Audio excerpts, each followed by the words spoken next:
How long are you going to stay single, old maid?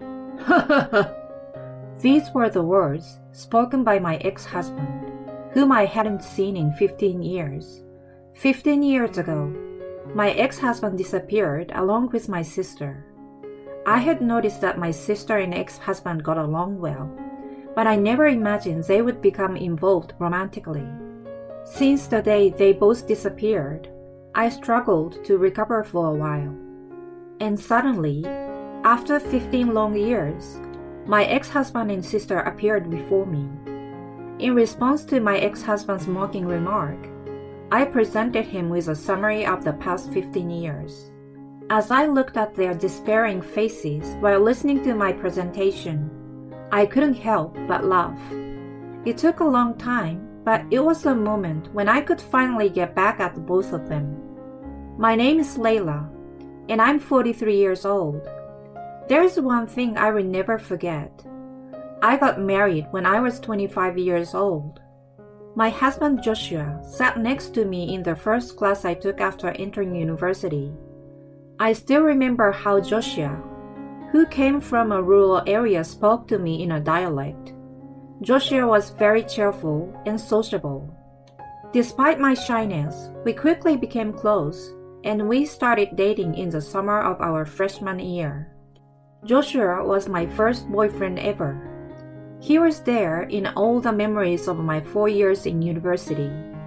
We had many fights, but we never broke up, and our relationship continued even after we became working professionals. Joshua quickly became friends with his colleagues and superiors at work, and they would have office drinking socials almost every day. The company where I started working didn't have many office drinking parties or gatherings since it was a small company, and there were no colleagues my age. There was no overtime work, and it was a comfortable working place for me. But honestly, I often felt lonely. However, whenever I was troubled, Joshua would leave the drinking parties early and always come to see me without fail. Don't worry, I'm here with you. He would always say that to me, while giving off the scent of alcohol.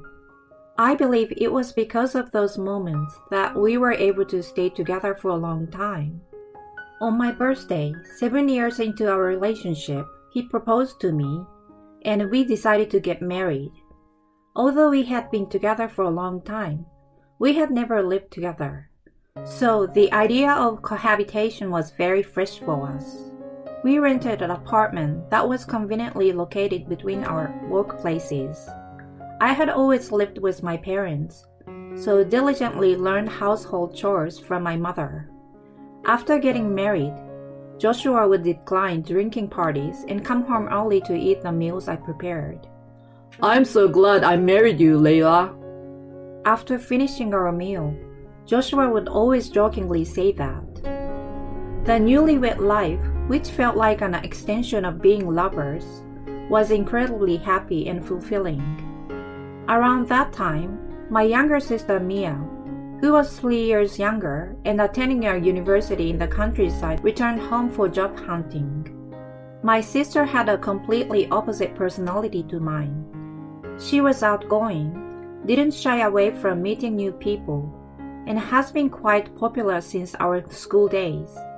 As we attended the same high school, there were times when someone asked me multiple times to give her their contact information. My parents' house is walking distance from ours. My parents divorced when we were in junior high, so my mother and sister lived together. A few times a month, Joshua and I would have meals at my parents' house, and my mother and sister would often come to our place to hang out. Since Joshua also has an outgoing personality, he quickly became friends with my mother and sister. Around 2 years after we got married, my sister quit the company she had joined as a new graduate and started coming to our house whenever she had free time. Perhaps it was because she didn't want to constantly hear our mother nagging her to find a job while she stayed at the family home. She would come to our house around the time we finished work, have dinner with us, and sometimes leave at night. There were also times when she would stay for a few days claiming to have had a fight with our mother. Joshua and my sister became closer day by day. Layla, this carrot isn't cooked properly. I thought the same. Layla has some sloppy aspect to her. It's like she lacks attention to detail. I know, it's been like that since we were kids. Like when she did all the homework during summer vacation but forgot to bring it. That's a typical Layla story. They would playfully tease me like that. While they seemed to enjoy it, I didn't feel very good about it. My sister remained unemployed, and we entered our 3rd year of marriage. Somewhere along the way, Joshua and I had transitioned from being lovers to something else. Layla, you've gained weight recently. You used to be cuter. Joshua unintentionally started making insensitive remarks towards me. During the early days of our marriage, I didn't think much of it because it was fully occupied. However, Joshua never did any household chores. He had an attitude that it was expected for me to take care of everything. I used to be willing to do anything for Joshua because I loved him so much. But now, all I feel is dissatisfaction. And another source of dissatisfaction is that my sister and Joshua are getting along too well. It's a good thing for them to have a good relationship as siblings-in-law. But when my sister is at home, they often seem to have enjoyable conversations while I'm busy with household chores. Both of them have a closeness with people that might make others mistake them for a couple. They may not have any ill intentions, but I can't help but feel frustrated that if they have time to talk, they could at least lend a hand with the chores. One morning, as I was getting ready for work, Joshua was leisurely watching TV. "Aren't you getting ready? We'll be late," I said to him. I took a day off today to go to an amusement park with Mia. Didn't I tell you? He said with a faint, innocent expression. Of course, I haven't heard anything about it. What? What do you mean? I haven't heard anything about it. Just the two of you? Why not me? I confronted Joshua, feeling angry. It had been at least a year since he took a day off for a date with me. Don't be mad. I will buy you a souvenir. Besides, we need to leave soon or we'll be late. Joshua tried to appease my anger while I was upset, and he forcibly sent me off to work. I couldn't concentrate on my work all day. I had a lingering sense of unease. I don't mind my sister getting along with Joshua, but I couldn't understand why they would go out together, leaving me behind. I hurried home, but it seemed like they hadn't returned yet. Without feeling the motivation to prepare a meal, I silently waited alone. After a while, the two of them entered the house, engrossing in their lively conversation. "Layla, we're back. We bought you a souvenir." Mia happily handed me a keychain. "I don't need this. Why did you two go together? I don't understand," I said, refusing to accept the keychain. Hey, Mia picked it out with great care. You poor thing, take it, Joshua said. "I actually thought about inviting you, Layla, but you said you're not a big fan of amusement parks," my sister said, looking a little sad. "That's not the point. I don't understand why you two would go together." I raised my voice. It's because you keep saying stuff like that you're not invited. Don't create a negative atmosphere. For some reason, Joshua is upset with me. I felt that it was useless to continue talking, so I silently headed towards my bedroom. I couldn't forgive both the fact that they went out together and Joshua's defensive behavior. I think I cried for hours, but Joshua never came to the bedroom. Since I couldn't hear any voices from outside the room, my sister might have left. I greeted the morning without much sleep, and since it would be awkward to face Joshua, I left the house early for work. I'm angry with Joshua, but I can't keep fighting forever. When I get home, I will have a serious conversation with him about my sister and the future of our marriage.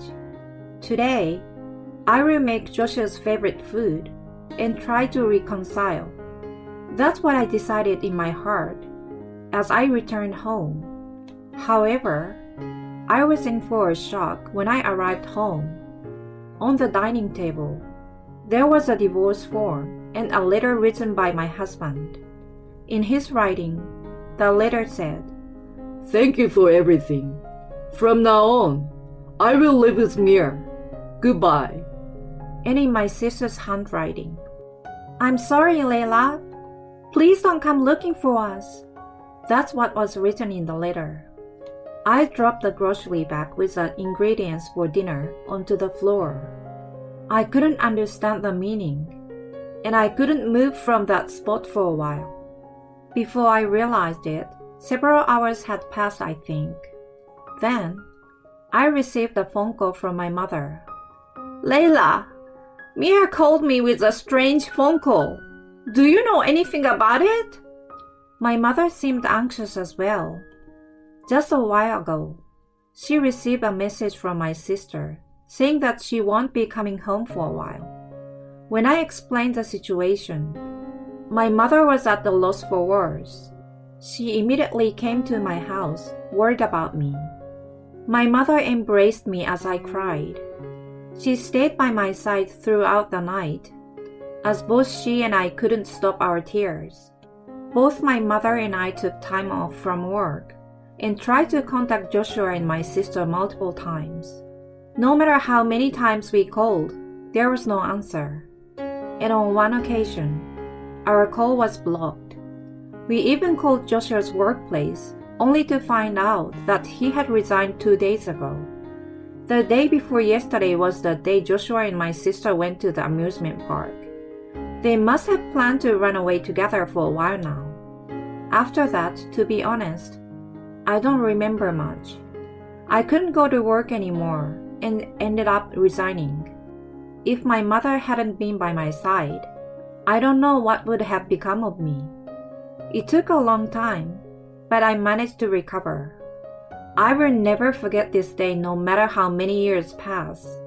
Then, 15 years later, one day while having lunch with my mother at her house, the intercom rang. My mother went to the front door. Eh? She exclaimed loudly, so I hurriedly went to the front door, and there stood my sister and Joshua. Mom, Layla, long time no see. This house never changes no matter how many years pass, my carefree sister said in a cheerful tone. My mother used to tell me that we might never see them again. She was at a loss for words, with a mixture of surprise, anger, and the joy of finally seeing her daughter after a long time. It's not long time no see. You have the nerve to come back with such a nonchalant face, I said. Oh, you haven't changed. Still getting angry as ever. How long are you going to remain a single old lady? Ha ha ha. Joshua, who was standing beside her, said with a mocking expression. Huh? You don't know? Well, let me fill you in on the past 15 years. Ha ha. I replied with a smirk on my face. They seemed surprised to see me, unaffected by Joshua's words and appearing composed. I wasn't the weak person I used to be. I made them sit at the dining table. Well, for now, have a seat. Prepare yourself, because it's going to be a long story. Joshua and my sister sat in their chairs, as instructed, wearing a mixture of emotions. First of all, I'm not single. I have a husband who is much more wonderful than you, Joshua. As I began to speak. Don't lie. You're living in your parents' house, so what are you talking about? Joshua said. My husband is currently on a business trip abroad, so I'm just staying over. Would you like to see a photo as proof? You can make up anything with that. Stop forcing it. It's pathetic. Ignoring Joshua's words, I showed them a photo of my husband and said, "Isn't he handsome? His looks, personality, and income, you Joshua, don't stand a chance in any aspect. The husband I married 5 years ago is a business owner. His appearance is so well put together that he could pass as an actor, and he's a kind and caring person. Despite being busy with work, he willingly helps with household chores. On my days off, my happiest moments are when my husband makes a quick snack and we both stay home and have a drink." Oh, so it's a story about how you tried so hard with marriage hunting for 15 years? Well, I also broke up with you, Layla, so I can be with Mia without any issues. Joshua said. "Even if you boast about your happiness, we are happy too," my sister said. "How can you say that after doing such a terrible things 15 years ago? But that's not the only story I want to tell. I've only touched on the surface so far, you know." Saying that, the two of them looked slightly frustrated. "After you two left 15 years ago, I was so devastated that I couldn't work. I couldn't even eat or sleep." As I started talking, my mother next to me burst into tears. "I'm sorry. It reminded me of the Layla from that time." I pat my mother on the back. "Thanks to you, Mom. I managed to regain my strength somehow. It took time though. But from there, I found a new goal, to be much happier than both of you." At that moment, Joshua interrupted me once again. All right, I got it. You worked hard in your quest for a happy marriage, didn't you? Since I'm feeling thirsty, how about some tea? As he tried to stand up, "Why do I have to serve you tea?" my mother shouted, surprising Joshua into sitting back down silently. Well, after that, I started my own business. I studied a lot. And though it was a small company at first, it's now about to go public. I said that and placed my business card in front of them. Both of them remained silent. "Oh, I wonder if you can tell just by looking at the company name?" "Joshua, you got fired from your job, didn't you?" I said. "Huh? Why would you know about that?" Joshua appeared taken aback. "Well, because my company was the biggest client of the company you worked for. The CEO has been really good to me.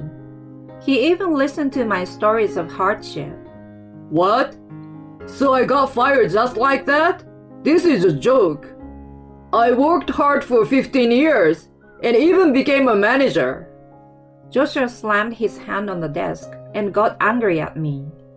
"Oh, by the way, I've also spoken to the CEOs of other competing companies in your area, so it might be difficult for you to find another job," I said with a smile. "By the way, why did you come back today?" I asked, and Joshua and Mia blushed. "Joshua couldn't find a job. It's all because of you, Layla. You should compensate us for the living expenses." "I can't find a job because of you, so I came to borrow money." He shamelessly spoke those embarrassing words.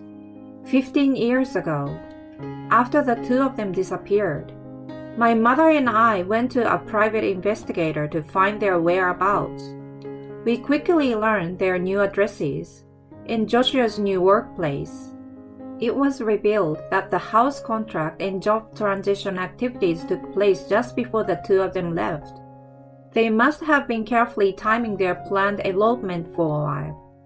Every time I learned a new fact, I felt despair and my health deteriorated. After discussing it with my mother, I decided to let go of the idea of meeting them or seeking compensation. I wanted to live my own life. As my health improved, I used the motivation to prove them wrong and worked hard. I studied a lot and started my own business. As I was fully immersed in managing my business, I found myself having less and less time to think about the two of them. I met my current husband at a cross-industry networking event, where I went to learn about business management. When the company started gaining momentum, we signed a contract with another company. It was a company that my subordinate had found, and the name seemed familiar to me. At that time, I didn't realize it was a company where Joshua worked. I had been feeling uneasy for a while, but one day, it suddenly dawned on me. When I went to introduce myself, I discovered that the person I was meeting was a female CEO similar in age. When I mentioned Joshua, she became furious. It turned out that she had conducted an investigation about him. It was revealed that he had subjected many female employees who rejected his advances to severe harassment. Due to his naturally friendly and likable demeanor, the executives had never noticed it. The president was at a loss for words. Rather, I was thanks for helping her realize it. Many employees were unable to speak up because he was in a department manager position. The number of employees who made accusations led to a major problem, and Joshua was fired. That president is quite resourceful and even spoke to other companies in the same industry that they are connected to. It seems she asked them not to hire Joshua. The president mentioned that since she has a wide network, rumors would spread quickly where the two of them lived. My sister hasn't worked since then and apparently has been a full-time housewife. I thought she might have financial difficulties, but I never expected her to rely on our parents' home. It might have been unexpected for her that I'm here too. There's no way I'm lending you any money. What a silly thing to say. If anything, I want to claim compensation. Why don't you figure it out on your own? I said. It's all your fault, Joshua said. No, it's not my fault. It's your fault, just like it was 15 years ago. I said. Mia, you are no longer my daughter. Take responsibility for your own actions. You are not to come to our house at all in the future. Upon hearing these words from my crying mother, the two of them hastily left the family home. After they left, my mother said, Finally, I feel relieved. Layla, you don't have to think about those people anymore. You have found happiness, but it seemed like something was bothering you all along. Now live your own life. After saying that, she embraced me. I felt like something that had been stuck in my chest was finally released. Hearing my mother's words, tears welled up in my eyes as well. Joshua's parents passed away early, and being an only child, he doesn't have any family. I've already shared everything with the company Joshua left 15 years ago, and all our mutual friends from college know about it too. There are hardly any friends left whom he can rely on. I don't know what will happen to the two of them from now on, but I don't think they can continue living the same happy life as before. On the other hand, I'm blissfully happy every day. My life with my husband and running the company is going smoothly. Soon, my mother will turn 65 and retire from the company she has worked at for many years. I'm planning to take her on a trip to Europe, where she has always wanted to go. When I told her about it, she was overjoyed like a child. Seeing the happy faces of my mother, husband, and employees around me brings me the greatest happiness. I want to continue cherishing the people around me and living my life.